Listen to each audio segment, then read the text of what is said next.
ಸರಿಯಾಗಿ ಹೇಳಲ್ಲ. ನಿಂಗ್ ಸರಿಯಾಗಿ ಮಾಡ್ತೀನಿರು.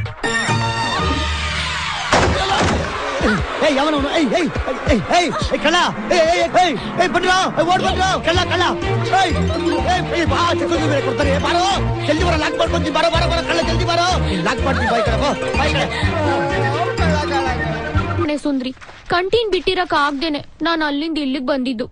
ಓಹೋ, ಹಂಗಂದ್ರೆ ನೀವ್ ಪ್ರೀತಿಲ್ ಬಿದ್ದಿದ್ದೀರಾ ಅಂತ ಆಯ್ತು. ಹೌದು, ಪ್ರೀತಿಯಲ್ಲಿ ಇರೋ ಸುಖ ಗೊತ್ತೇ ಇರಲಿಲ್ಲ. ಹೂ ಅಂತೀಯಾ? ಹೂ ಅಂತೀಯಾ? ಬಾ ಅಂತೀಯಾ? ಏ ಸುಂದ್ರಿ, ಕಂಟೀನ್ ಬೀಳಿಸ್ಕೋಬೇಕು.